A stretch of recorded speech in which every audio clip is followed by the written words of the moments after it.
Between March 19th, 1847 and September 14th, 1853, 14 altar boys disappeared without a trace from St. Joseph's Catholic Church, nestled in the misty hollows of rural Westmoreland County, Pennsylvania. Not a single body was ever found.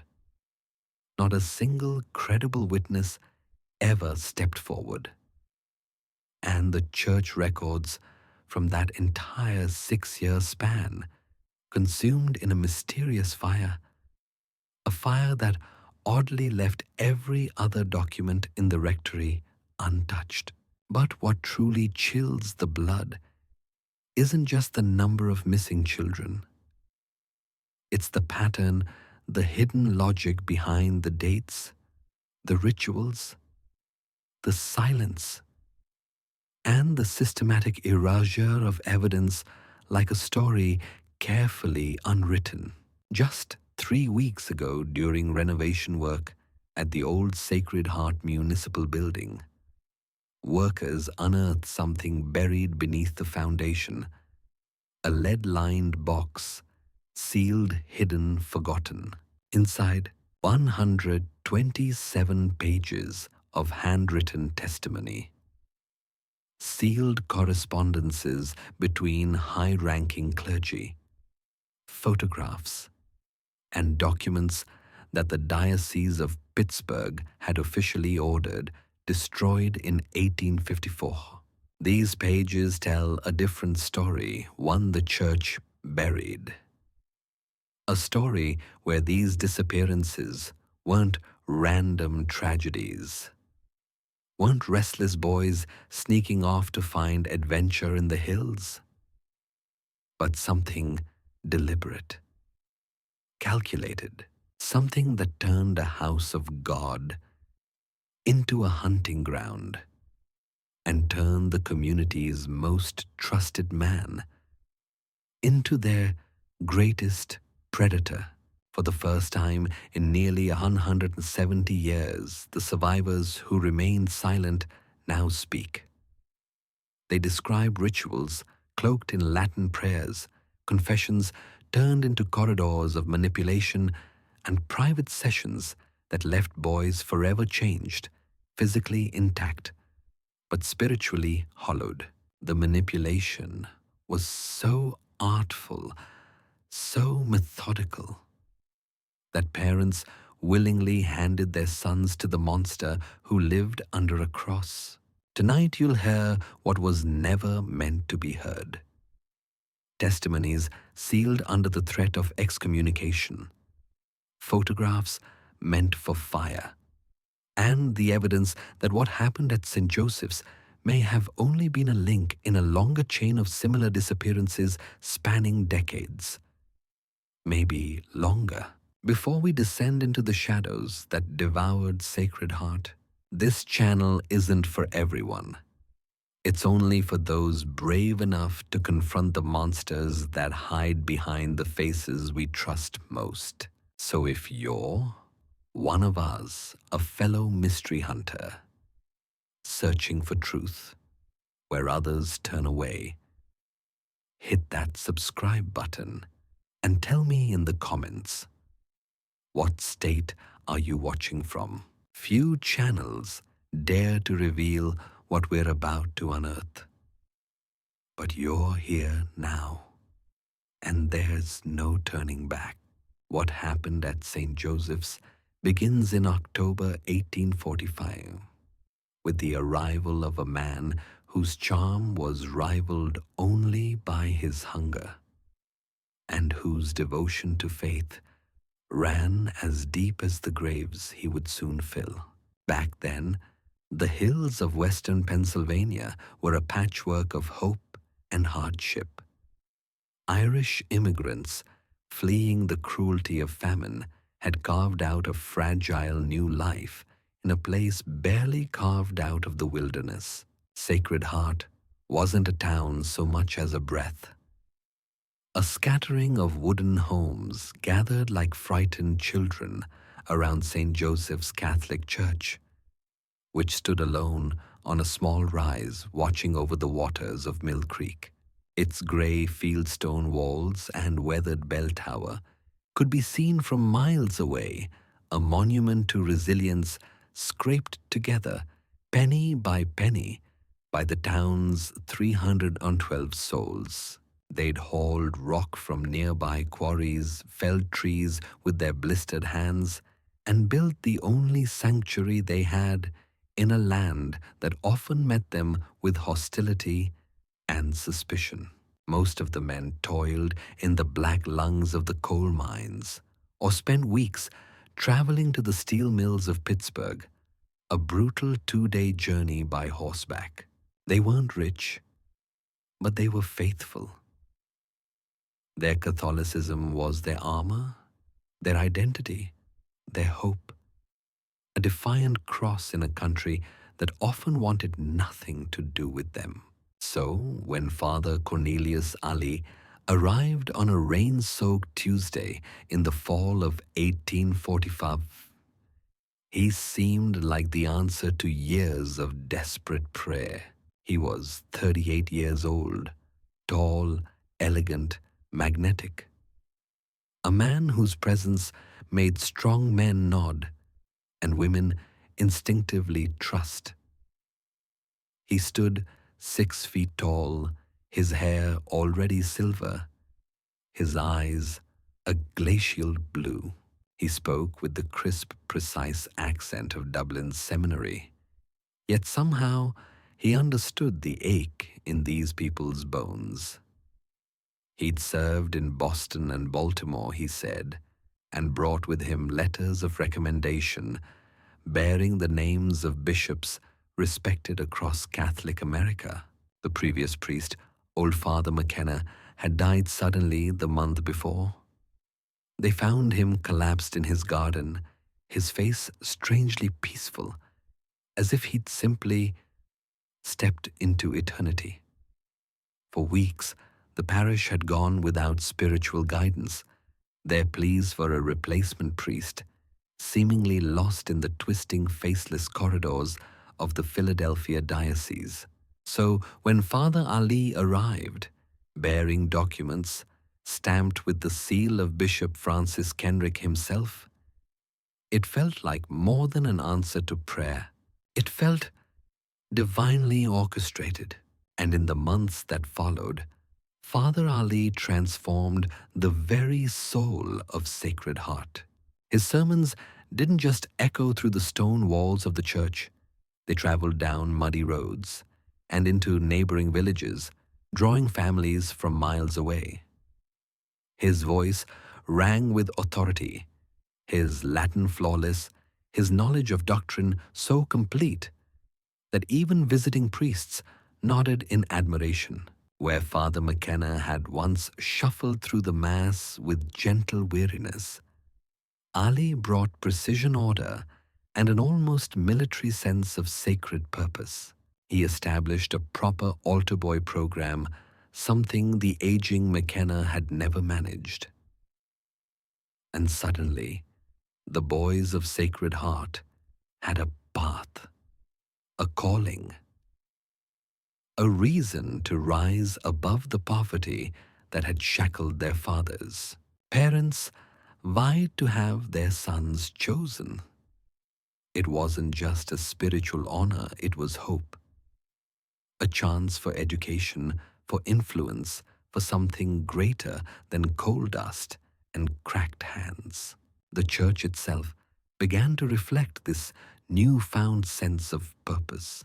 Ali commissioned stained glass windows that shimmered with the images of St. Bridget, St. Columba, and St. Patrick Irish saints for an Irish flock, their stories echoing the very struggle and resilience that had brought these families across the ocean. The altar gleamed with new brass candlesticks bought with money raised at socials and Sunday suppers. Volunteers rebuilt the nave. The bell tower, once plain and creaking, now held a bronze bell and a clock mechanism tolling each hour with a divine voice that echoed across the hills like the heartbeat of God himself. But it was in his work with the altar boys that Ali's influence was most deeply felt. At least, that's how it seemed. Parents watched with swelling pride as their sons blossomed under his guidance.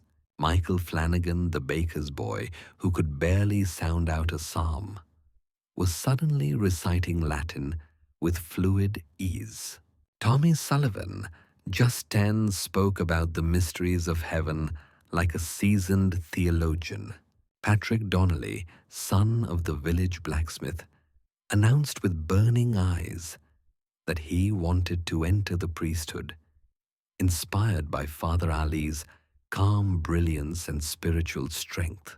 These boys didn't just serve Sunday Mass. They assisted at newly established weekday services, carried out solemn rituals, tended altar candles, prepared communion wine, and mastered the delicate choreography of the liturgical year. Ali told the parents that such responsibilities required private sessions in the church basement, a place where sacred relics were kept, and where the boys could train away from the distractions of a curious congregation. The parents understood. Or rather, they didn't question. Why would they? Their sons were changing, but not in any way that raised alarms. They seemed more serious, more focused, less interested in childish games, and more attuned to concepts far beyond their years. They spoke of spiritual purpose, holy obedience, and the calling of service. To the outside world, it looked like faith taking root in young hearts. To the parents, it felt like a miracle. The boys bonded tightly with each other and with Father Ali. A kind of spiritual brotherhood began to form, one that lifted them above the dust of daily life and into something eternal. Mary Sullivan, mother of young Tommy, was especially proud. Just a year earlier, her son had spent his days chasing frogs along Mill Creek. Now he spoke earnestly about the Eucharist, the body and blood, and the absolute obedience owed to God's chosen. Whenever she asked about his private lessons, Tommy's gaze would drift, not evasive, not fearful, but distant. He'd speak in whispers about sacred secrets, about special prayers he wasn't allowed to share, not even with her, only with the brotherhood of altar boys. And still, no one questioned it. No one suspected that Father Ali, this saintly man who stood before the congregation each Sunday like a pillar of divine certainty, was meticulously choosing, isolating, and grooming his victims, that he was using their faith as a weapon, their trust as a lock, and their devotion as a trap. He wasn't building a brotherhood. He was preparing a harvest, and it began, as if by design, on March 19th, 1847, the feast of St. Joseph. That morning, Sacred Heart awoke to the sound of frosted windows and chiming bells. The hills of Pennsylvania were still clutched in winter's fading hand, but the skies were clear, and the air rang with the quiet joy of an approaching spring. The feast of St. Joseph was among the most sacred dates in the Catholic calendar. The parish prepared for special masses, communal meals, and the kind of warm fellowship that kept immigrant communities alive. The bell tower rang out its call to prayer, as it had every morning since Ali's arrival. Its voice, cast in bronze, sliced through the mist and echoed across the clustered homes like a divine summons. And so the day began with hymns and incense laughter, and bread. No one knew that before it ended, something sacred would be broken forever. That morning's chime, so clear, so full of promise, would be the last time the bell of St. Joseph's rang without an undertone of tragedy. The first disappearance was not dramatic. It was quiet, almost invisible. Michael Flanagan, 12 years old, solemn, diligent, had been chosen to assist with dawn mass on the feast of St. Joseph, the highest honor for the most experienced altar boy in the parish. His mother Bridge had ironed his white surplice until it shone like new fallen snow. From her kitchen window, she watched him disappear into the misty morning, his prayer book pressed to his chest, breath curling like smoke in the cold air, his small frame walking the same path he had walked 100 times before. She expected him home within 2 hours, ready for the traditional soda bread and bacon breakfast she made every feast day. But 2 hours turned to 3, then 4, and a mother's heart trained over years to notice the smallest changes began to stir with unease. Michael was never late, not for meals, not for chores, not for anything. Bridge wrapped her shawl and made her way to the church, assuming she'd find him assisting Father Ali with preparations for the noon mass. But the sanctuary was empty, except for Mrs. Catherine Morrison, quietly arranging spring daffodils on the altar. "Oh, Father Ali left hours ago," Catherine said, adjusting a delicate spray of yellow blooms. "Right after the dawn service ended. Said he had business in Pittsburgh, won't be back until evening. I assumed Michael went home with you. He hadn't, and within the hour, panic spread like smoke across Sacred Heart. Men who should have been celebrating the feast of St. Joseph were instead combing the woods, their boots slipping on frost and mud, voices echoing Michael's name through the limestone cliffs above Mill Creek. They dragged deep pools where ice still clung to the banks. They descended into abandoned mine shafts, half collapsed and reeking of rust. They questioned every traveler headed toward Pittsburgh or Johnstown. But Michael Flanagan had vanished, as if the morning had swallowed him whole. Father Ali returned just as the sun dipped below the ridgeline, his horse lathered with sweat, his expression marked with what appeared to be sincere grief. Yes, he had gone to Pittsburgh, he explained. He had met with Bishop Kenrick to discuss expanding the altar boy program so that boys from neighboring parishes could receive the same spiritual formation as those in Sacred Heart. According to the bishop, the transformation of Sacred Heart's boys had become a model for all rural parishes across western Pennsylvania. When told of Michael's disappearance, Father Ali's reaction was, at least to the shocked and grieving families, entirely appropriate. He organized search parties, led the congregation in vigils and prayer, and spent long hours comforting Bridge and her husband, his voice steady with sorrow. But when 3 full days passed, and still there was no trace of the boy, Ali took a bold and chilling step. He called a meeting. It would become the first of many and would establish the pattern that would echo with every disappearance to come. The community gathered on Thursday evening, cramming into the candlelit pews of St. Joseph's Church. Nearly every adult in Sacred Heart was there, grief-stricken, exhausted, desperate for answers. Father Ali stepped before them in his black cassock, the folds catching the candlelight, his silver hair glowing like a halo. His voice, low but powerful, carried across the stone sanctuary as though spoken through time itself. My dear brothers and sisters in Christ, he began his Dublin accent, giving each word a sense of ancient truth. We are gathered tonight in sorrow, in confusion, in a moment that tests not just our strength, but our very faith. Young Michael Flanagan has vanished from our midst, and despite our most heartfelt efforts, no trace of him has been found in the physical world. And then he paused.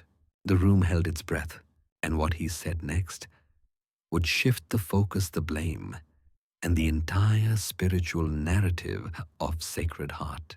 But I must now share something that weighs heavily on my conscience, something Michael revealed to me in our final private conversation, a burden that I can no longer carry alone. The congregation leaned forward in near silence, desperate for meaning, some thread of reason to pull through the growing nightmare. Father Ali's voice dropped barely more than a whisper, forcing every man and woman in the pews to strain to catch his words, and in doing so, to believe them. Michael came to me 3 days before the feast. He was tormented, racked with guilt. He confessed a sin so grave, so shameful, he feared for his very soul. A ripple moved through the room like wind across wheat.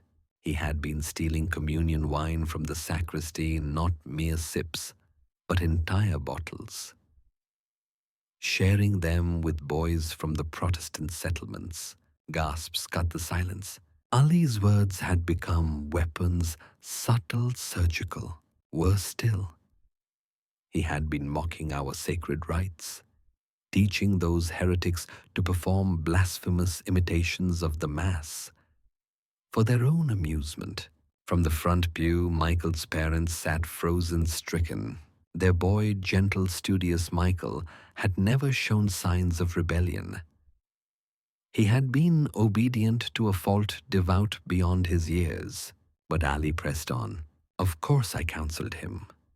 I told him that while his sins were serious, God's mercy is without limit for those who repent. We prayed together, and I gave him a penance, a private vigil through the night of the feast day. He was to remain in the church alone in prayer, asking forgiveness, and finding the strength to resist temptation. Ali paused just long enough for grief to bloom in the hearts around him. When I left for Pittsburgh that morning, he was kneeling before the altar. He was meant to stay there until I returned. His voice cracked just slightly, enough to make it human. I believe that in his shame, in his fear, Michael fled. Perhaps he returned to the Protestant boys who led him astray. Or perhaps he ran to the cities where guilt might be hidden in the comfort of anonymity. Let us pray that he finds his way back to us and to the grace of God. And with that, Ali rewrote the story. Not a disappearance, not an abduction, but a shameful act, a fall from grace. It was a masterstroke of control.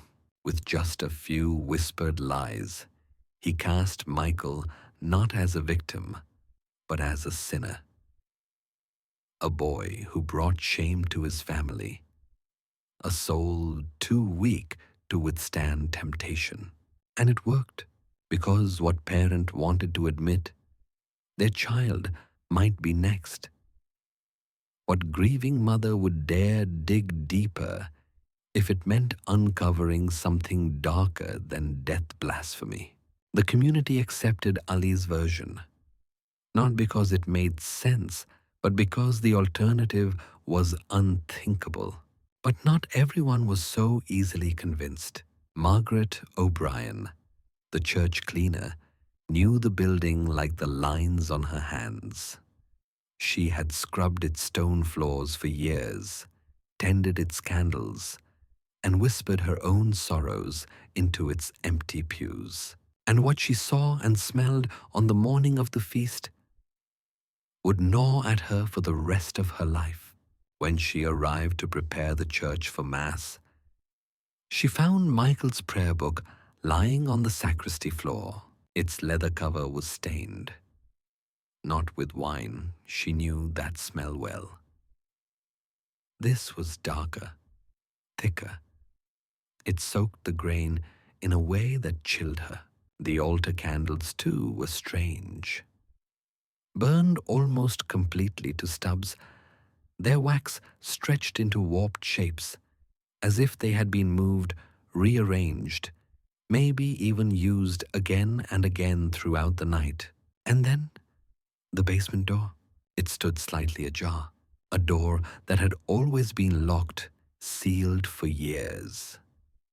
Father McKenna, the previous priest, had called it dangerous, said it wasn't to be used, that it was cold damp and too unstable to store anything valuable. Margaret had only been down there once years ago to help McKenna retrieve Christmas decorations. It had been a plain stone cellar, rough walls, dirt floor, the faint smell of mildew. But that morning, as she stood on the upper step, something different drifted up. Incense. Yes, but underneath it, something else. Organic, sweet, decayed. The kind of sweetness that turns the stomach, not soothes the soul. She mentioned all of this cautiously to Father Ali. His response was swift and terrifying. His blue eyes, usually calm and cool, went glacial. His voice, gentle at first, took on a density like fog made of iron.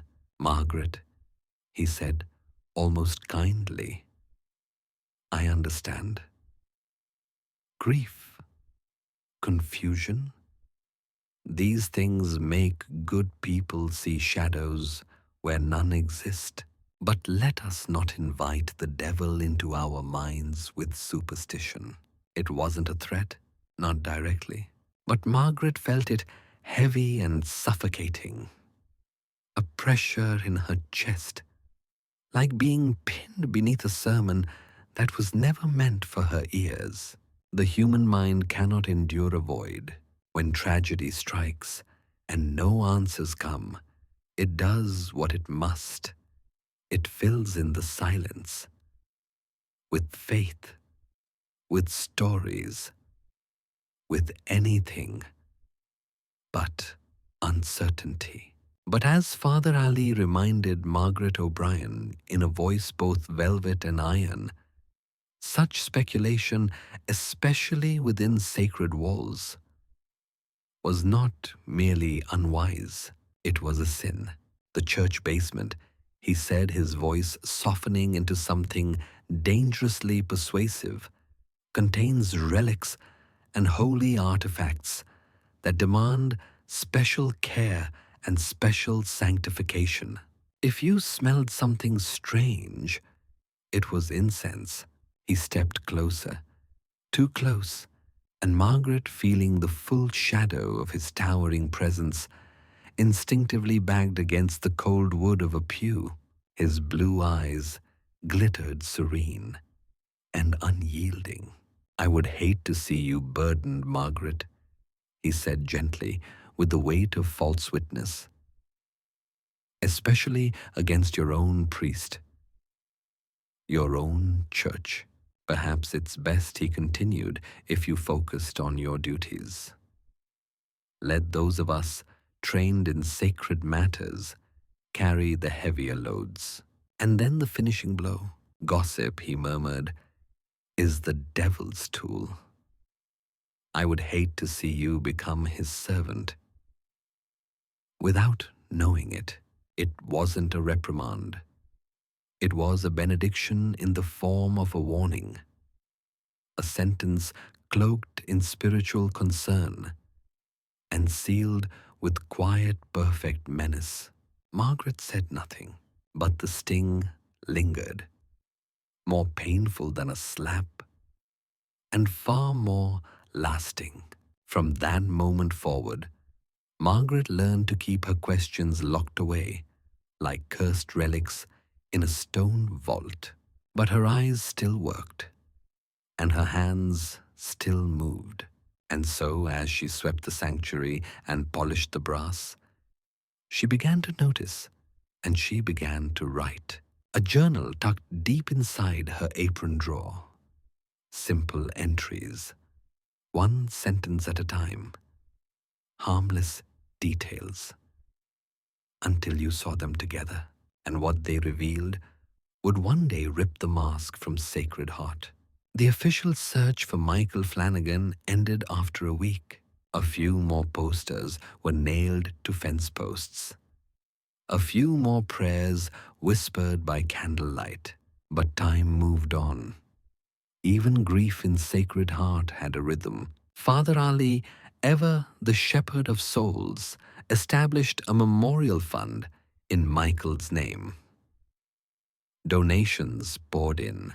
With them, he purchased new religious texts, expanded the altar boy program, and notably began renovating the church basement into a proper training space. On the surface, Sacred Heart returned to its rhythms.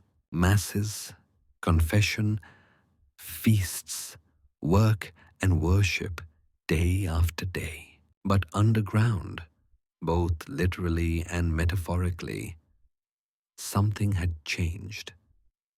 Something had been planted, and in time it would bear a harvest of terror, because what no one in Sacred Heart knew, not even Michael's grieving parents, was that Michael Flanagan had never left the church.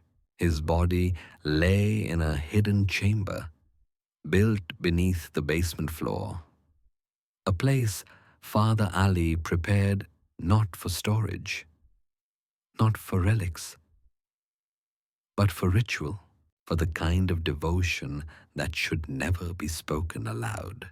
And while the town mourned and healed, Ali was already watching, already choosing.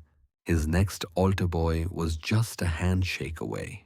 In the months following Michael's disappearance, St. Joseph's Church began to change subtly at first, almost invisibly. The priest's sermons grew heavier. He spoke of hidden sins, of divine punishment, of absolute obedience to those chosen by God. He warned of spiritual warfare waged not on distant battlefields, but in the hearts of children. The devil, he intoned from the pulpit, is cunning. He targets the innocent, especially those who serve God at his altar. These boys face temptations ordinary children cannot fathom, which is why he concluded, they need special protection, special training, special prayers, and those can only happen in sacred spaces, blessed for such purposes. The Altar Boy program continued, now restructured. No longer group sessions. Now, each boy trained individually, one-on-one with Father Ali. In the basement, Ali explained the changes as spiritual precautions drawn from the tragic lessons of Michael's fall from grace. And once again, the community believed him. Because why wouldn't they? Their sons were thriving.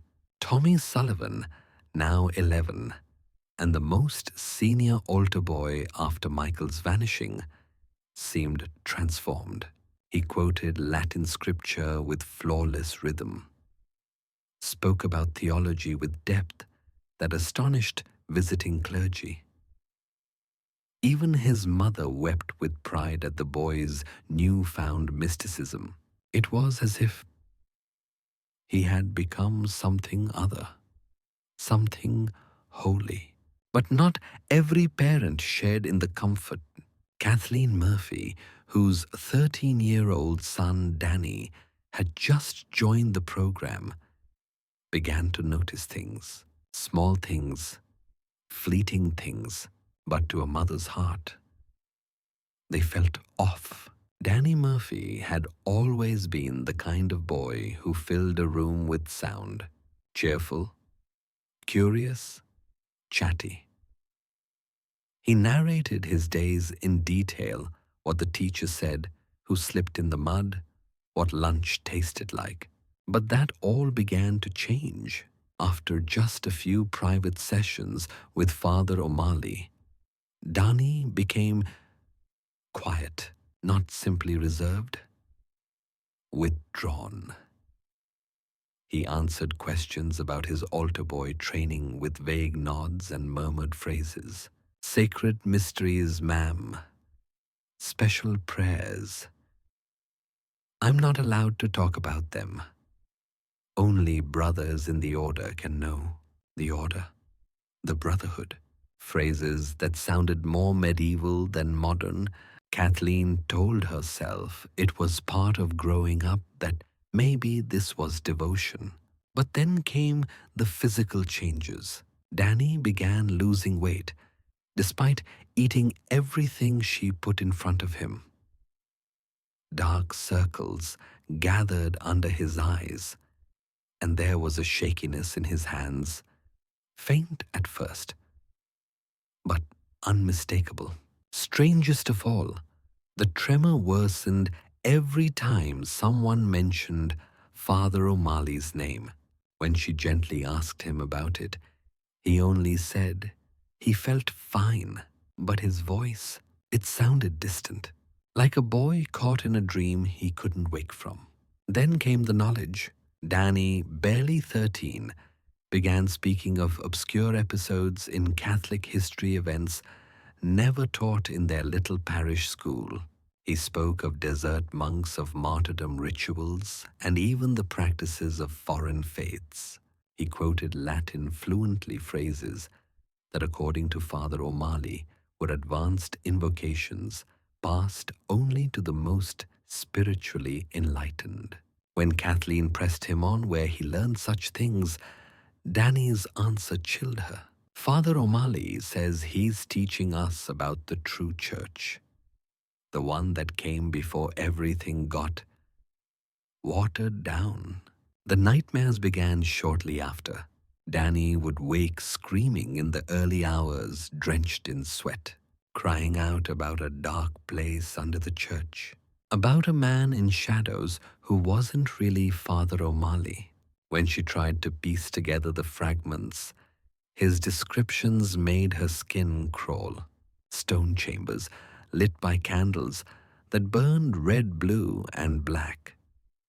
Voices chanting in languages that made his ears ache.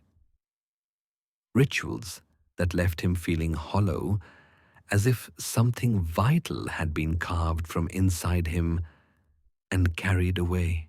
At first, Kathleen thought it was only Danny, but soon she noticed patterns, symptoms in the other altar boys. Timothy Walsh, once confident and bright, had developed a strange stutter, but only when asked about his church duties. Brian O'Connor, wild and athletic, now spent hours sitting still in the garden, his gaze vacant, as if listening to something far away. Most disturbing was Patrick Donnelly, the blacksmith's son, who had once proudly spoken of following O'Malley into the priesthood. Now he flinched at the priest's name. His father called it stress. His mother said, boys go through phases, but Kathleen knew better. She tried to speak with the other mothers, women she'd grown up with, shared recipes and secrets with, but they grew strangely guarded. Some brushed her off with pious phrases. They're growing spiritually, Kathleen. We shouldn't interfere. Others were more blunt. You worry too much. Just let Father O'Malley do what's best. It didn't make sense. These were women who had once shared every detail of their children's lives, who'd stayed up late at kitchen tables, whispering about rashes, fevers, first crushes. Now, there was silence, a barrier, and behind it, shame, fear, and something even more dangerous, social pressure. Father O'Malley had been preparing this for months. He had explained to parents that the boys were being trained in spiritual disciplines so advanced that they required absolute secrecy. Breaking that secrecy, he warned, could do irreparable harm to their son's development. Or worse, open doors to demonic forces. You must protect their progress, he would say. Trust the church. Trust me. And so parents, devout, struggling immigrants complied, because in Sacred Heart, your religion wasn't just a belief. It was your identity, your protection against the cold glares of Protestant neighbors, your only source of community in a hostile land. To question the altar boy program was to risk questioning the church itself, and for many that was a line too terrifying to cross. So doubts were buried like bones, and silence fell again over St. Joseph's. 1 year to the day, exactly 12 months after Michael Flanagan vanished into legend and Whispers the Bell of St. Joseph's rang once again for the Feast of St. Joseph, 1848. But this time, it would toll for Tommy Sullivan. The second disappearance came with ceremony, not panic, with praise, not sorrow, because this time Father O'Malley was prepared. Tommy, he told the congregation that Sunday had been chosen for something rare, something holy, a special overnight vigil, Ali explained solemnly, for the souls of the departed. An ancient rite practiced by the earliest Christian communities. It was, he said, a tradition older than Rome. A rite reserved only for the most spiritually gifted altar boys. Tommy, now just 12, had been selected, but by Sunday Mass, the boy was already gone. With theatrical reverence, Father O'Malley made the announcement from the pulpit. The bishop himself has called him to a sacred mission to the Western Territories, Ohio, Indiana, where Catholic souls are gathering without priests to guide them. Tommy has been called to help seed the soil of new parishes. He has sworn an oath of silence to protect the work of God from the enemies of the church. He even produced documents, pages heavy with wax seals and elegant signatures, written in formal Latin phrases that few in the Sacred Heart community could even attempt to read. But they looked official. They sounded holy, and in a town of mostly illiterate immigrants, that was enough. Tommy's parents, Mary and Patrick, were told they should be proud. Your son O'Malley said, placing his hands on their shoulders, has been chosen, not lost. You've given him to the church, they wept. Whether from grief or awe, it was impossible to tell. But not everyone believed the performance.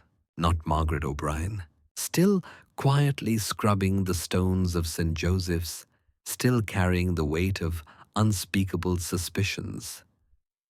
Margaret noticed something familiar. The basement door, again slightly open. The sickly sweet scent of incense, but laced with something organic, spoiled. And then there was O'Malley himself.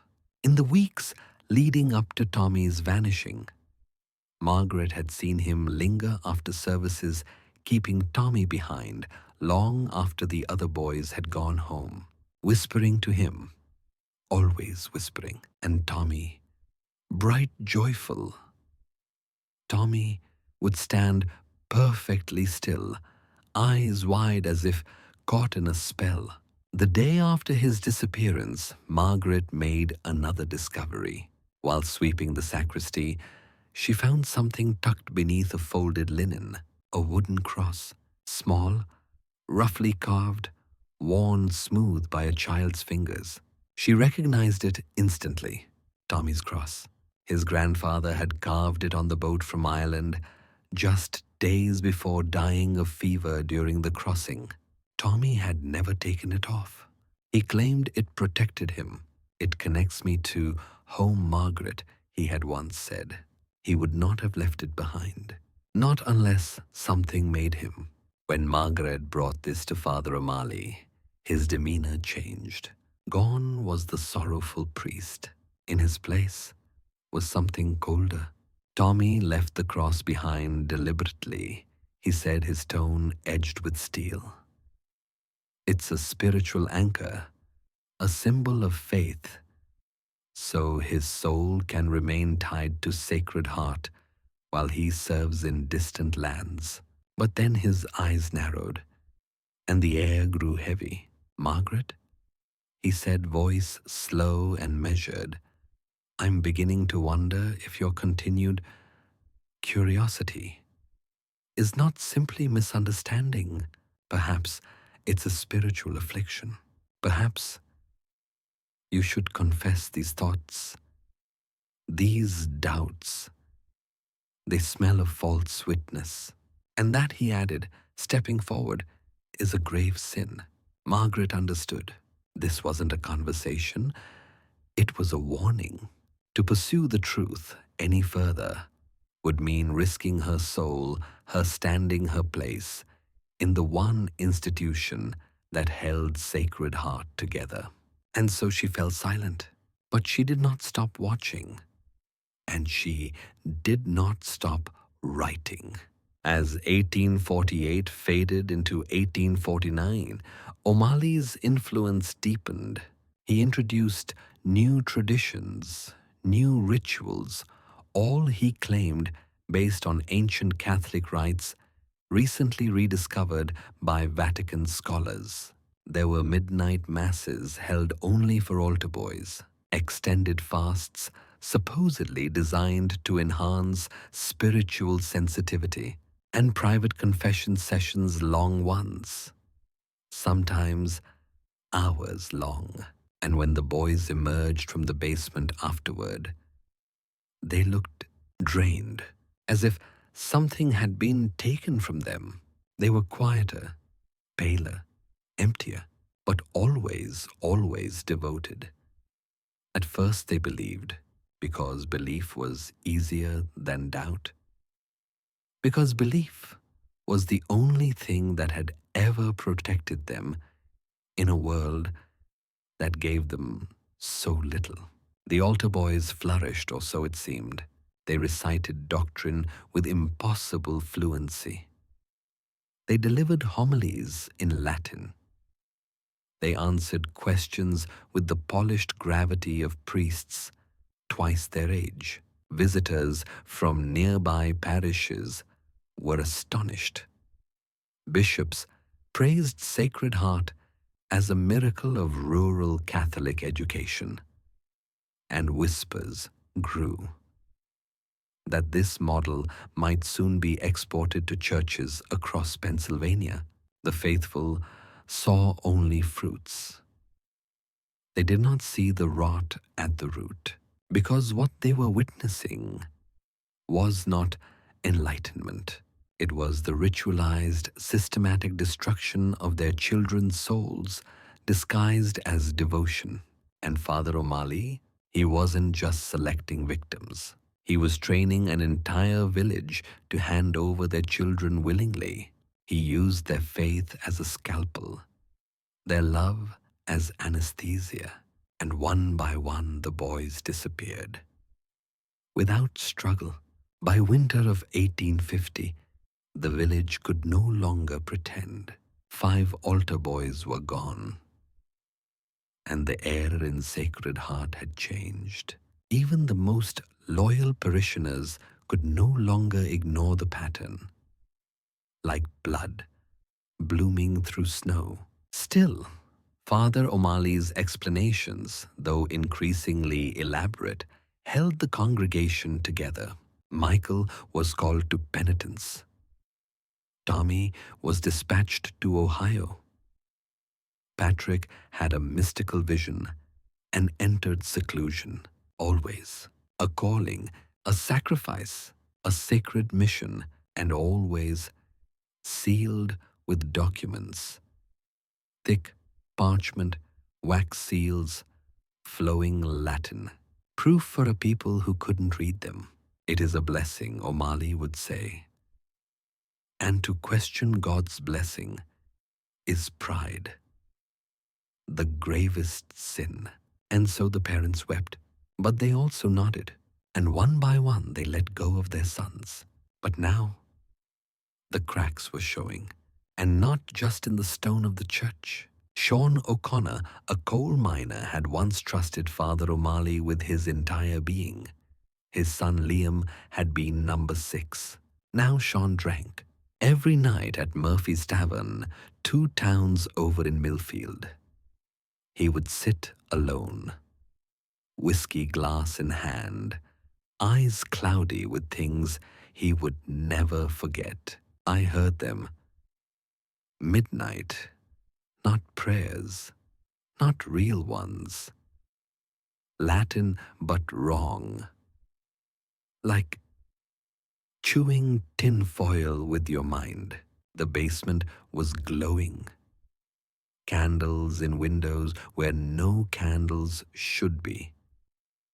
Shadows moving. Not just the priest, not just the boys. More. And they sang. Children's voices. But the tune was bent, like it didn't want to be remembered. Like something was trying to erase it as soon as it was heard. Mary Gallagher, a widow who lived nearest the churchyard, suffered from insomnia. And insomnia, in a place like Sacred Heart, sees things others miss. She told her sister about it in whispers, about the nights with no moon, when she saw figures in white robes walking between gravestones. They didn't move like people, she said. They twitched like puppets held by shaking hands. And they didn't walk. They floated. Their robes never dragged. They carried bundles, wrapped in linen, always toward the old mausoleum where the town's founders slept beneath marble slabs. And the sounds, Mary swore she heard them. Children crying, she said. But not like children in pain. Like children who are lost, calling for their mothers like they were stuck somewhere beneath the earth. And beneath those cries, there was another voice. His voice, Mary said. O'Malley's, but wrong, like deeper, like something inside him had opened its mouth. She told her sister she no longer left her windows open. She shut them, locked them, pulled the curtains tight. Because if I listened long enough, she said, I started understanding what he was saying. And that was worse than any scream. Sometimes truth arrives like a whisper, and sometimes like a scream held behind clenched teeth. For years it bursts free in one terrible night. March 1851. Exactly 4 years after Michael Flanagan vanished, the feast of St. Joseph again. But this time, the silence broke.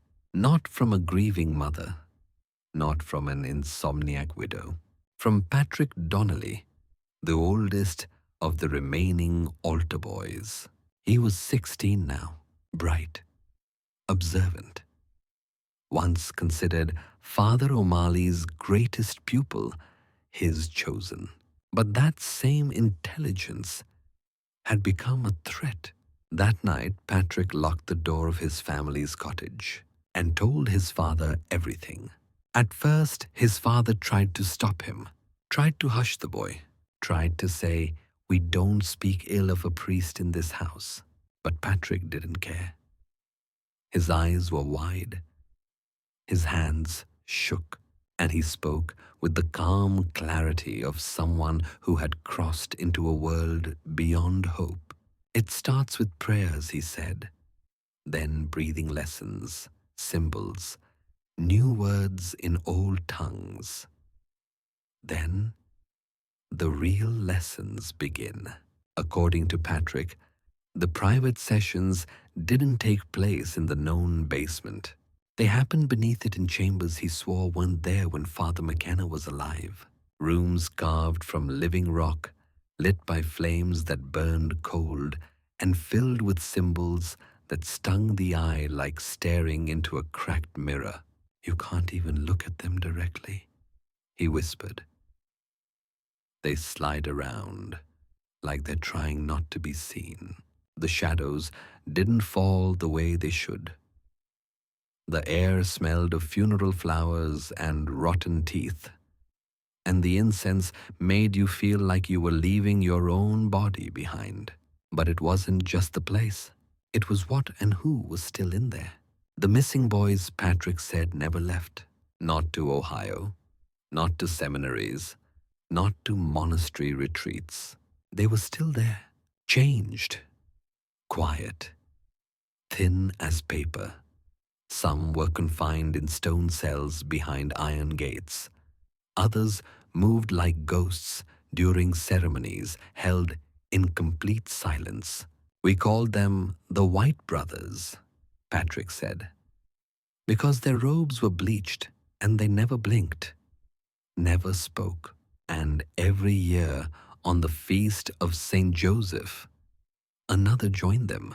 Patrick's father, a blacksmith, hardened by grief and labor, listened without speaking.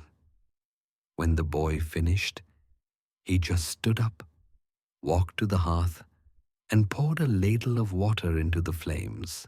The steam rose like incense. Neither of them spoke again that night, but the next morning the Donnellys weren't at Mass, and by evening the entire town knew. Yet even before Patrick's confession, the signs had already begun to surface. They'd just been ignored, dismissed as grief, madness, exhaustion. But now they were re-examined piece by horrifying piece, like bones rising from thawed soil. James McKenna, nephew of the late Father McKenna, had recently returned to Sacred Heart. He had been sorting through his uncle's belongings and came upon a journal. The final entries changed everything. Father McKenna had received the letter assigning O'Malley to Sacred Heart. But when he wrote to confirm it with the bishop, he received no reply. And the more he watched O'Malley, the more he worried. "He speaks of Christ," McKenna wrote, "but weaves strange names into the Gospels. He quotes ancient texts that do not exist in Rome." The old priest had become suspicious of O'Malley's deep interest in the basement and the stones used to build the church, and in whether the land had ever been a site of pre-Catholic burials. When McKenna mentioned local legends about German settlers who practiced strange rites before the Irish arrived, O'Malley's eyes had lit up, not with contempt, with recognition. And the final journal entry scrawled in a shaky hand, "There is something ancient stirring beneath our sacred ground. Something that has been waiting for the right hand to awaken it. I fear I have been too weak. I pray God will forgive my failure to protect the innocent from the wolf I have allowed into our fold." Father McKenna died that night, in his garden. No wounds, no illness, just gone. Witnesses said his face didn't show peace. It showed resignation, as if he knew exactly what had come and what was coming next. They were still in the church, That was the part Patrick couldn't stop repeating. They're not gone, Da. They're still down there, changed by what he calls the true communion. His voice cracked as he said it. Eyes like beasts in the candlelight, voices like a choir of whispering corpses, movements that weren't their own. They serve him, Patrick whispered. But not like altar boys, like things bound by a vow no human should ever make. He had tried to describe what he saw, but the words caught in his throat. He gagged, shook, turned gray like wax left too long in the sun. They're not dead, he finally managed, but they're not alive either. Not in any way that matters. And then the part that made his father's blood turn cold. He calls them his eternal altar boys, Patrick said. And he says, someday all of us will join them. That was when James Darnley broke, a man who had lost 3 siblings to hunger, who had buried his own father in a ditch during the long crossing, who had built a house, a forge, and a family with his bare hands. That man sat down and cried, not because he was weak, but because something in him had finally broken. You see, belief is a fortress, built stone by stone, year by year. It protects, it shelters. But once you see a crack, even the smallest one, you can't stop wondering what's trying to get in. And James Donnelly saw the crack now. It wore a Roman collar. It preached of obedience. It taught his son to fear the daylight and worship in secret. That same night, a bitter February evening in 1851, 3 men gathered in James's kitchen, not with swords, not with crosses, but with truth and whiskey and hands that trembled like winter leaves. Sean O'Connor arrived first, the coal miner who had once muttered madness into his mug at Murphy's Tavern. Now he sat up straight, voice low. I hear them every night, whispers through the stone, Latin but twisted, words that make your teeth ache.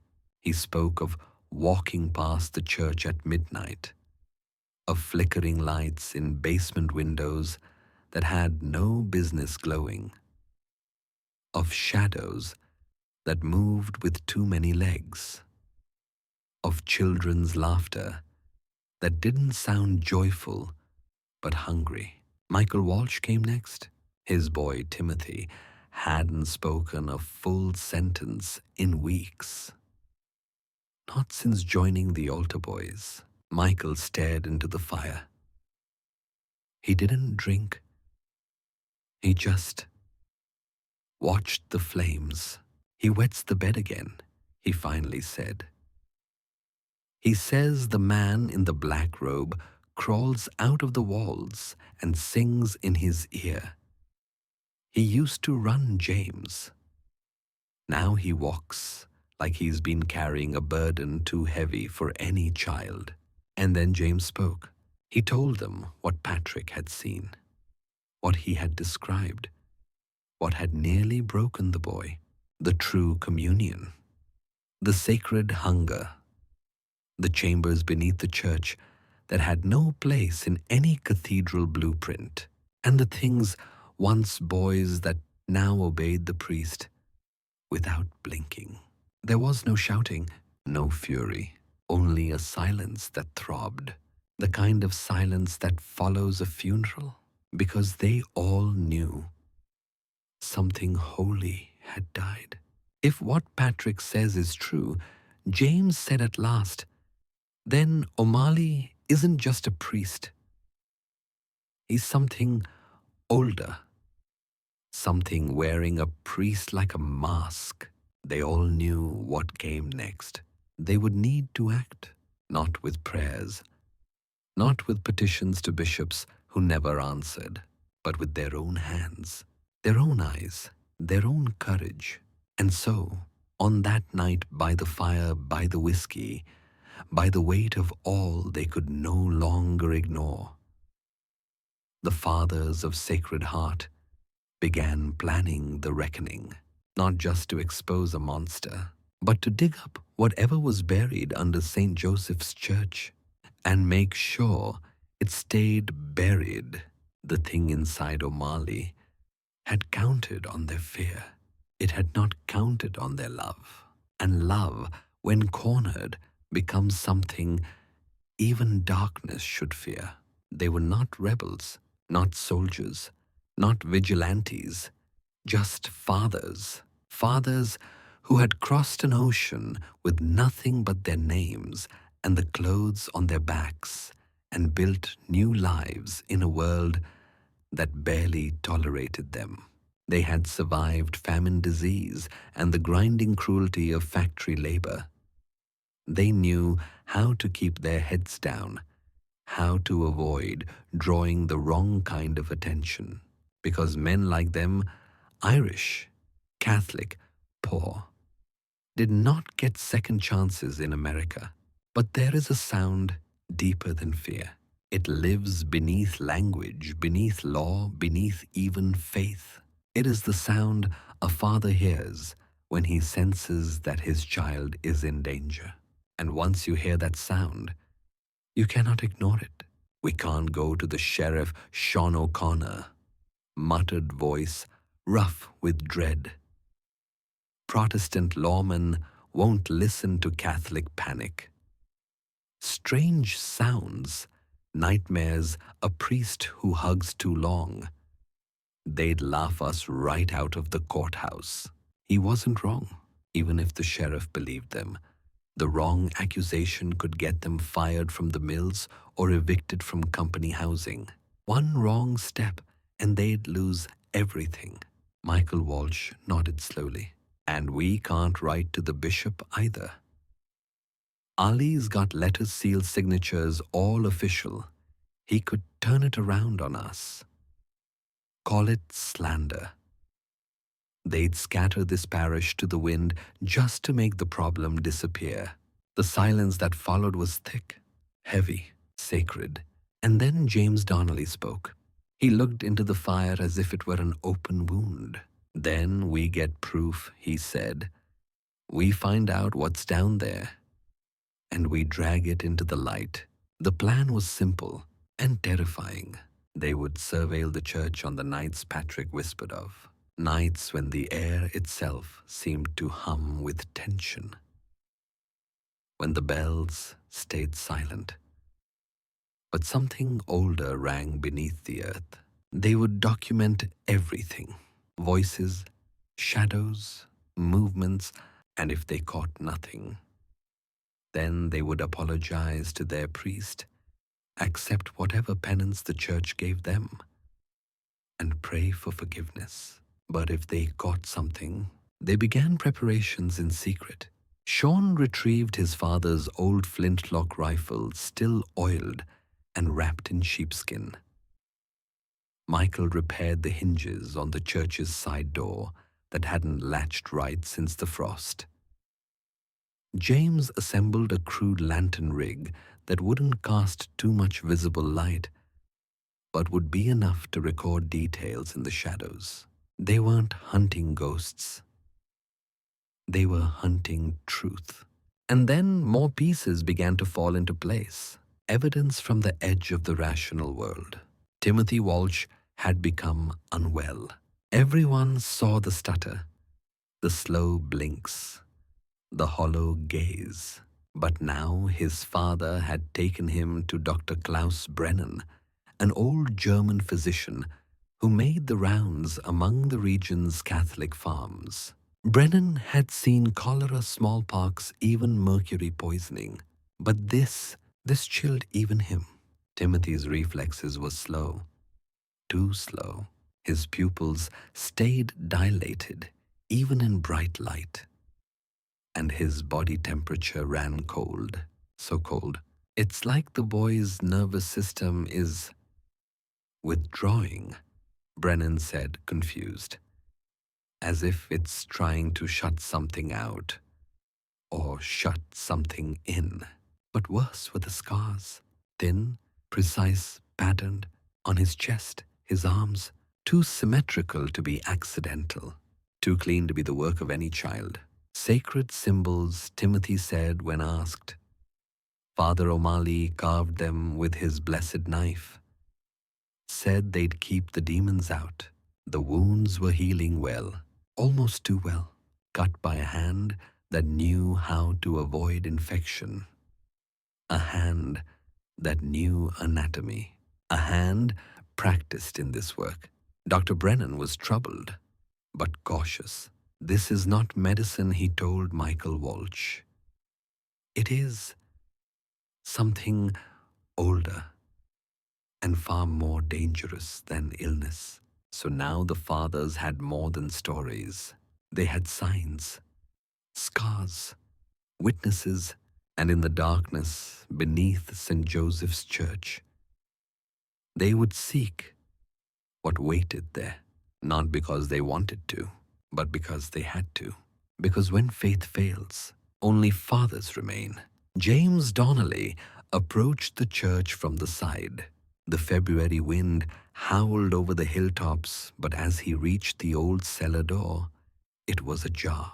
Not much, just enough to suggest something had slipped inside or out. Warm air poured from the crack. Not just warm, humid, thick, alive. And with it came smells that didn't belong anywhere near a house of God. Burning wax, heavy incense. And beneath it, that sweet rotting edge James recognized from his childhood visits to the charnel pits where pigs were slaughtered before All Souls' Day. He hesitated, but only once. Then James descended the stone steps down into the gut of St. Joseph's Church. What he saw, no one had prepared him for. Not priest, not scripture, not even his worst dreams. The church's basement, no, not a basement, not anymore. It had become something else. A place that belonged not to Christ, but to something older. The stone walls were carved deep symmetrical grooves that twisted like snakes, caught mid-motion, etched into the foundation itself. Symbols James had never seen but instinctively recognized as wrong. They writhed in the candlelight, shifted, bent toward him, watching. Candles, hundreds of them burned in precise formations that defied geometry. Circles inside, triangles, shapes with angles that shouldn't exist. Their flames cast shadows, but the shadows didn't match. They moved before the candles flickered. They moved with intention. And in the center of it all, a single altar, a black slab of stone polished until it shone like still water, though what it reflected wasn't always what stood before it. The surface was wet, stained. James didn't let his mind name the color. 7 figures circled the altar. They wore robes, not the simple white vestments of altar boys, but ritual garments embroidered with those same unnatural sigils. Threads that drank light rather than reflected it. They moved with synchronized grace too perfect, too still, like puppets pulled by a single string. James stepped closer, and what he saw beneath their hoods made something break inside him. 5 of the figures were the missing boys. Michael Flanagan, Tommy Sullivan, Brian, Liam, Timothy, not dead, but not alive either. Their eyes caught the candlelight like an animal's in the dark. Their mouths opened, and the chanting came from all of them at once, as though one voice had been split across multiple throats. The sixth boy was Patrick, his own son, still recognizable, still moving with effort as if fighting something inside him.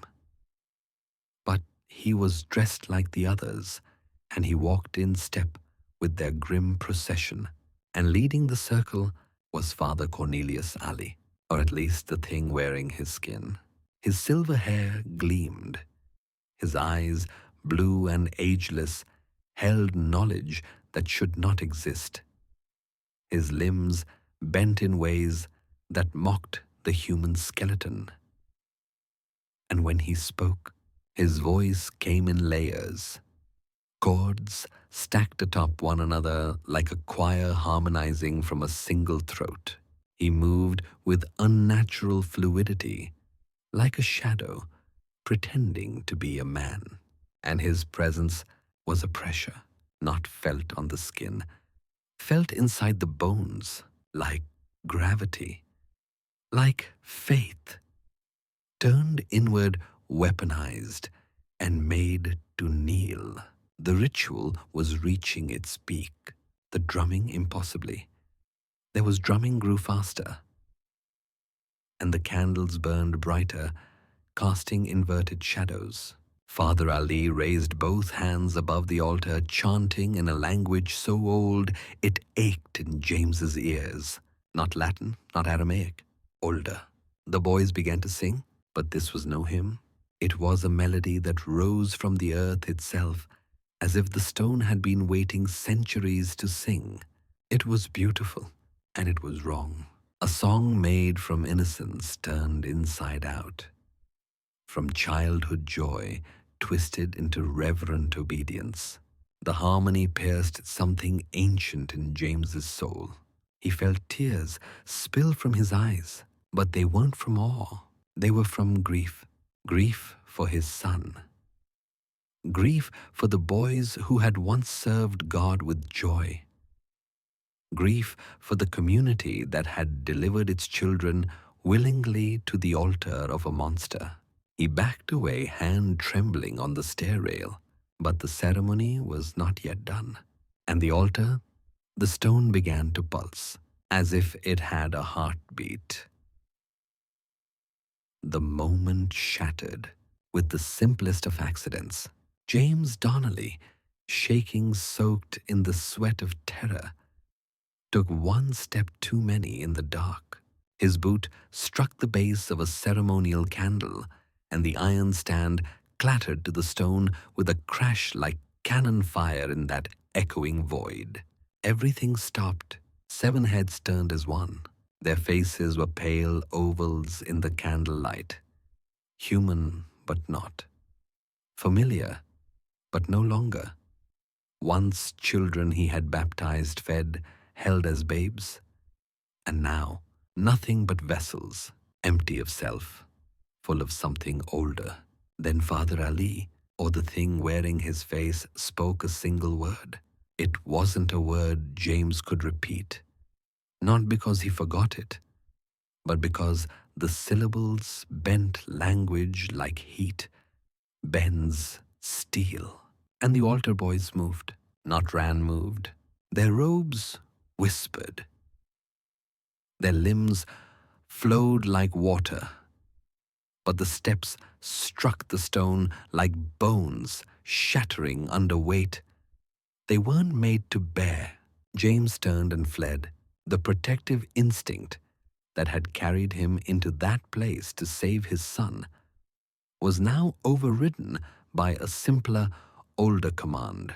Run! Behind him came no footsteps, only a scraping, a dragging, a whispering like dry leaves across a grave. Something ancient had been alerted, and it was coming. He burst from the basement into the icy night lungs, tearing at the cold. And 2 shapes emerged from the shadows at the same moment. Sean O'Connor and Michael Walsh, faces, white eyes, wide breath, ragged. They didn't ask questions, didn't wait for words. All 3 ran into the forest, Branches tore their coats. The wind clawed their throats. And behind them, silence. Too much silence. Only when dawn's grey fingers reached the sky did they stop, collapsed on frozen ground, and wept. That was the end of innocence in Sacred Heart, but not yet the end of the horror. 3 days later, salvation or judgment came down the mountain road. A black wagon, lacquered and silent, bearing the seal of Bishop Francis Kendrick and a host of church investigators. But it hadn't come because James or Sean or Michael had spoken. They hadn't. Not yet. None of them had found the words to explain what they had seen without sounding like madmen. Kendrick had come for another reason, because others had noticed the pattern. Parishes across Pennsylvania had begun whispering about missing altar boys, about mysterious priests with glowing credentials and no past, about odd rituals, changed children, and long shadows in sacred places. And Kendrick, a man whose position had placed him before darkness investments, more than once recognized the signs. He traced it backward. Boston, Baltimore, Philadelphia. Always the same. A charismatic priest with Vatican letters. Boys disappearing under the veil of divine calling. Parishioners reluctant to question their shepherd. And the priest moving on just before suspicion could take root. And at the center of it all, Father Cornelius O'Malley. Except O'Malley had died in Dublin in 1832. A fire at a Jesuit seminary had taken the lives of several young priests, including a promising scholar named Cornelius O'Malley. Records confirmed it. The death certificate was clear. So who had taken his name? Who had arrived in America bearing his face, his education, his letters, and his hunger? That question would unravel everything, because this was no lone predator, no simple case of clerical corruption. What Kendrick's investigators would uncover, what the people of Sacred Heart were forced to face, was something far older, something infiltrating, not merely impersonating, feeding, not merely corrupting, and it had built its temple beneath the church, using trust as its foundation and silence as its mortar. The documents were flawless, not merely forgeries but masterpieces. Ink faded with age, seals pressed with the weight of Rome, names and signatures drawn from real archives. Only someone with deep inside knowledge of the Catholic Church's internal machinery could have forged them. And more than that, the theology was sound, disturbingly sound. This wasn't the work of a charlatan or madman. It was the work of a scholar turned heretic, a predator who had once walked the same corridors as saints and now built altars for something else. March 19th, 1851, the Feast of St. Joseph, exactly 4 years after Michael Flanagan's disappearance, and the date recorded in hidden journals as the appointed night for the final phase of Father O'Malley's great working. That morning, Bishop Francis Kendrick arrived at Sacred Heart. With him came 2 trusted priests from Pittsburgh, legal documents from the diocesan office, and sacred implements rarely brought outside the vaults of cathedrals. They expected resistance. They did not expect what greeted them. The church was already full, packed shoulder to shoulder with parishioners. But no one whispered, no one shuffled, no children squirmed, no babies cried. Silence, total and hollow, and every face turned toward the altar bore the same dead-eyed rapture that James Donnelly had described in his son Patrick. At the pulpit stood Father O'Malley, composed, precise, radiant in white vestments trimmed with silver thread. But what he spoke wasn't Mass. The Latin wasn't quite right.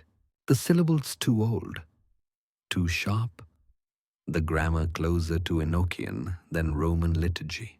And yet the congregation responded perfectly. Their voices layered harmonics that set the bishop's teeth on edge and made the crucifixes above the nave tremble on their hooks. But worst of all were the altar boys, 7 of them, moving in unison, eyes glassy and luminous, faces locked in expressions of ecstatic servitude that no child, no human should wear. When Bishop Kendrick stepped forward, he used the voice of office, the one honed through decades of sermons and exorcisms. "I must speak with the altar boys," he said, his tone absolute, and 7 heads turned toward him. Together, the boys walked forward, perfectly synchronized. Not like children, but like clockwork, like marionettes. When questioned, they spoke in one voice. "We are blessed. We are chosen. We serve in the sacred hunger. We have touched holiness. You cannot take it from us." Their mouths smiled, but their eyes did not. They reflected the candlelight like a cat's in the dark. And when Kendrick asked their names, they recited them in reverse, as if what remained of their humanity was buried beneath layers of ritual. That was the moment the bishop demanded access to the basement. And that was when everything fell apart. O'Malley turned. His expression did not change, but something in him did. He radiated heat-cold heat, a paradox of spiritual revulsion. His eyes turned black, bottomless, and starless. His voice changed. It dropped into registers so low it rattled the crucifix above the altar. And he spoke words that hadn't been uttered aloud since the ancient hills bled fire in Canaan. "You have no authority here," he said. And though Kendrick stood with documents signed by the Holy See, he felt them curl with heat in his hands. "This ground was consecrated long before your fisherman god took up his nets. I serve the first covenants, not the plagiarized sacraments of Rome." The bishop raised his hand, commanding the boys to step away. But O'Malley spread his arms, and the altar boys formed a circle, moving as one. Their hands traced patterns in the air shapes that should not exist, and the windows shattered. One priest fell to his knees, clutching his ears. The other began to weep. His rosary clutched like a drowning man grips driftwood. But Kendrick was ready. He stepped forward, unclasping the red leather case at his belt, and withdrew a relic wrapped in silk, the femur of Saint Cyril of Antioch, confirmed by Vatican historians, blessed 5 times by papal order. He raised it high, speaking not in Latin, but in the tongue of silence, a prayer known only to bishops who walked the thin places between heaven and hell. The relic glowed, and O'Malley screamed, not a human scream, but layers. One voice like a child, one like a beast, and one like a storm through ancient tombs. The altar boys spasmed. Blood trickled from their ears. Their robes caught fire, not burning, but evaporating like mist in sunlight. And their mouths opened wide, too wide. One boy dropped, then 2, then Patrick. His face twisted in confusion, and pain crumpled into his father's arms. O'Malley reeled back, his form fracturing as if his body could no longer contain the shape trying to live inside it. He cursed in dead languages, He named forgotten gods. He spat blasphemies that cracked the floor beneath his feet. But Kendrick stood firm. The relic held aloft his voice unwavering. By the bones of the saints, by the blood of the martyrs, by the authority of Christ, crucified, I cast you out.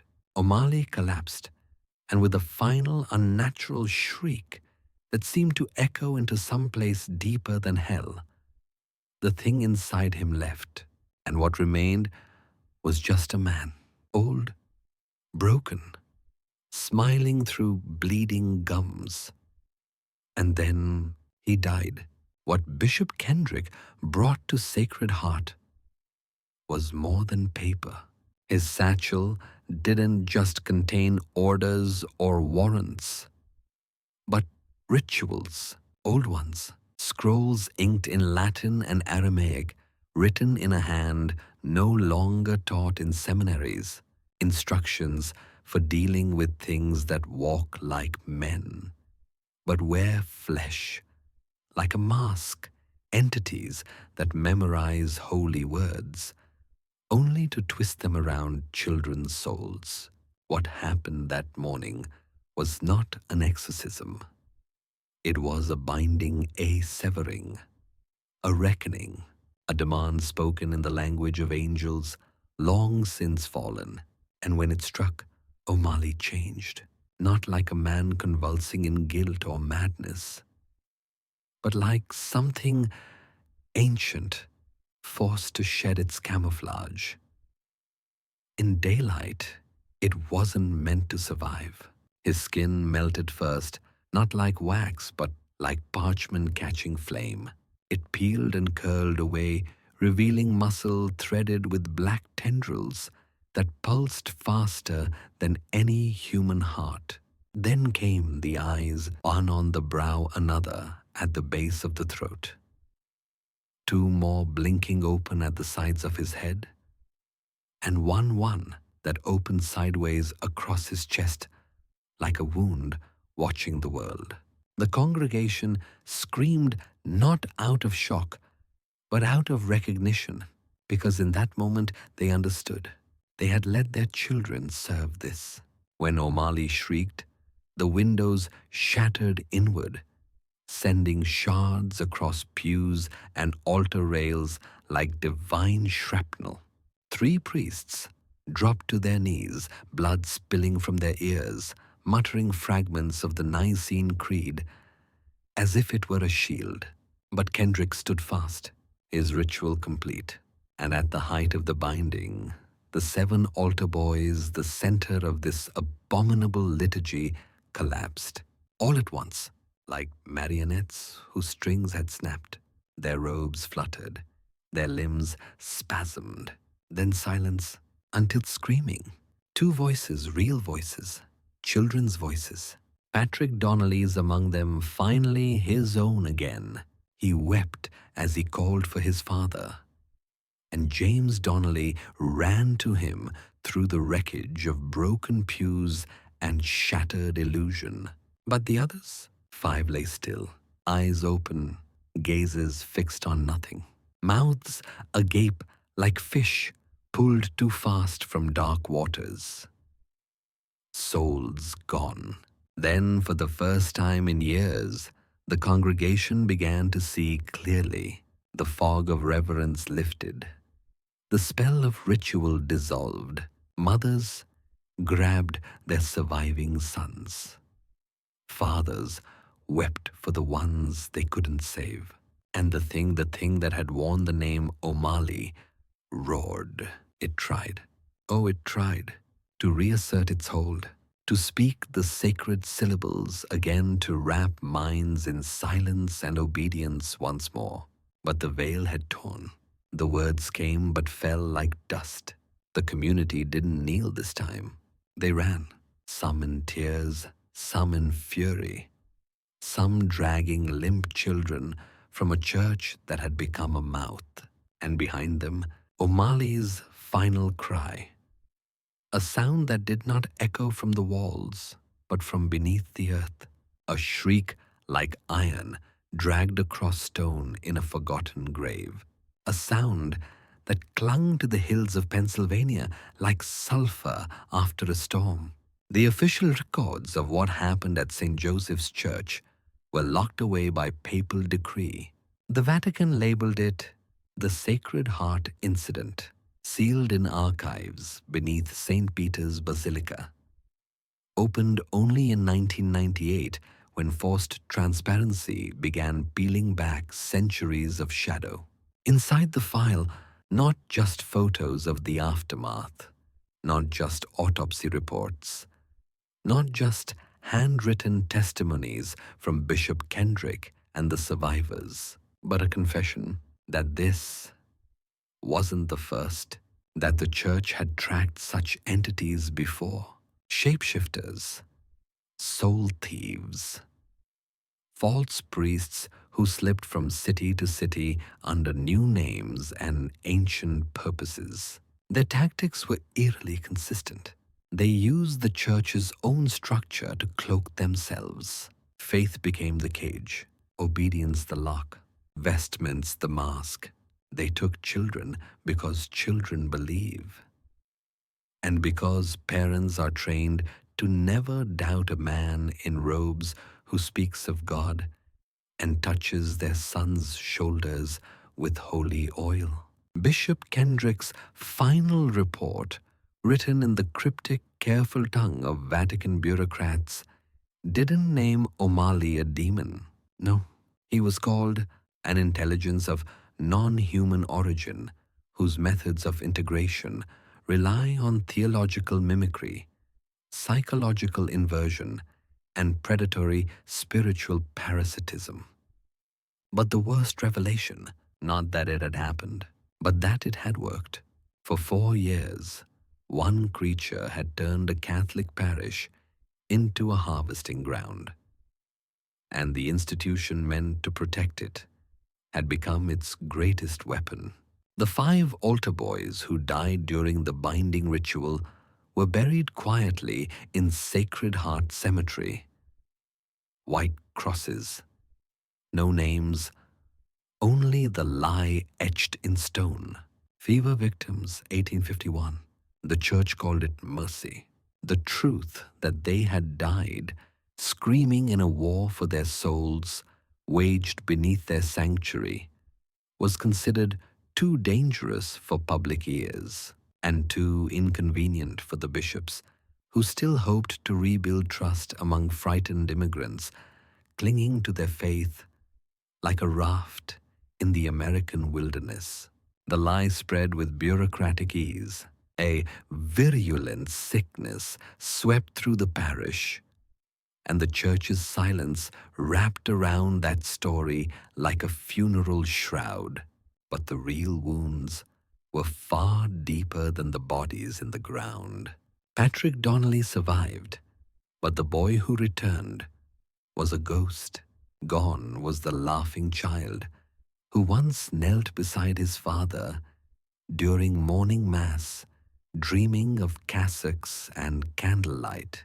In his place, a hollow-eyed teenager who screamed in Latin at shadows and who sometimes forgot his own name for days at a time.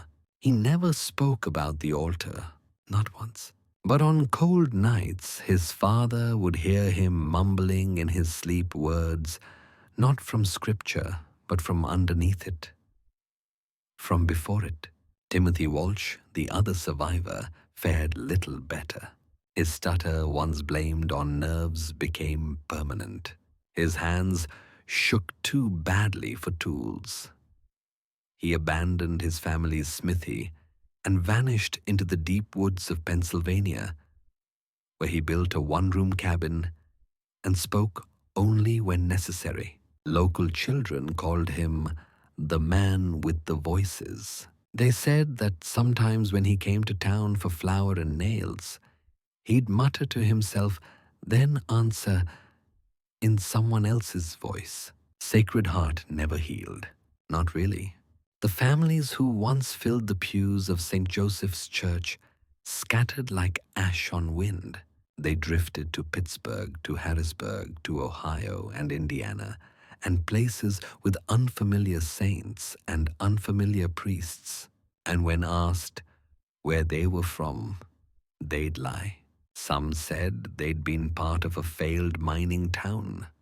Others claimed a flood had washed it away. But never did they mention the name Father Cornelius O'Malley. The church building was sold to the county, turned into a road maintenance depot. The altar smashed, the stained glass removed, the basement sealed with concrete 3 feet thick. But stone couldn't seal the memories. Even in new towns, families from Sacred Heart reported things. Children who spoke in forgotten dialects while staring at corners no one else could see. Objects that moved in locked rooms. Whispers at midnight that came from the floorboards and smelled like incense and old meat. Dr. Klaus Brennan, the physician who had examined Timothy Walsh, spent the rest of his life documenting what he called residual spiritual contagion. His journals are still held in restricted archives. One entry reads, "It spreads not like disease but like music stuck in the ear of the soul. Not every survivor hears it, but those who do will never hear anything else." As for the creature, the thing that had worn O'Malley's skin, it was never found. Bishop Kendrick's ritual forced it to abandon its disguise. But it didn't die. It simply moved on. Church investigators began noticing patterns in small towns across the Midwest Milwaukee. Fort Wayne, La Crosse, always the same. A new priest with glowing letters of recommendation. A sudden uptick in youth recruitment. Whispers of special instruction. Then vanished altar boys. In 1867, 16 years after the Sacred Heart incident, a German Catholic parish in Wisconsin reported that 3 boys had disappeared during a winter retreat. The priest in charge, a man with bright blue eyes, fluent Latin, and documents sealed with a bishop's ring. But no seminary records, no family, and a name that turned to ashes when parishioners tried to say it twice in the same breath. No one ever proved it was the same entity, but no one ever proved it wasn't. And in the margins of Bishop Kendrick's final report, scribbled in the cautious Latin of a man too scared to put truth, plainly, was one final note. It is not the devil we should fear most, but those who learn to wear our robes, speak our prayers, and make holy the harvest of souls. Sleep well, listener. And if you ever meet a priest with eyes like winter and a voice that seems to echo, do not kneel, do not confess, and above all, do not let your child serve his mass. The church said the horror ended in 1851, but it didn't. It just went quiet. When the St. Joseph's Church building was demolished in 1923 to make room for a new county courthouse, no one expected to find a second story beneath the first. But the workers did. Beneath the official blueprints chambers that shouldn't exist, carved deep into living bedrock, walls etched with symbols that matched those in Bishop Kendrick's suppressed report, but carved recently, not in 1851. Inside those depths, they found things no one could explain. Personal items, rosaries, shoes, lockets, belonging to missing children from the surrounding towns, children who had vanished in the previous 10 years, altars stained with substances that resisted all chemical analysis, and worst of all, 14 small skeletons arranged in ritual circles around a central chamber. bones of children aged 8 to 16 dating across decades. The most recent death, less than 5 years old. Dr. Margaret Thornton, the forensic anthropologist, brought in to examine the remains, wasn't a superstitious woman. But her final recommendation was chilling. This site should be reconsecrated by multiple religious authorities before construction resumes. Whatever was here is not gone. Her warning was ignored. Construction moved forward, and with it came whispers. Tools vanished overnight. Concrete cracked in spiral glyphs. Workers reported the sound of children singing Latin at dawn when no children were anywhere near the site. Some of them quit. Others simply stopped speaking. The project was completed in 1924, but no one ever wanted to work there. The courthouse served its county for 8 decades, but employees reported paranoia, sudden illness, nightmares they couldn't describe. The turnover rate was one of the highest in the state. And when the building was finally condemned in 2003, no one fought to save it. Then came the final twist. During renovations in 2005, workers discovered a sealed, lead-lined box hidden behind a crumbling support wall. Inside, the complete, unedited documents of Bishop Kendrick. Everything the church tried to bury, every exorcism, every identity the entity assumed, every child it took.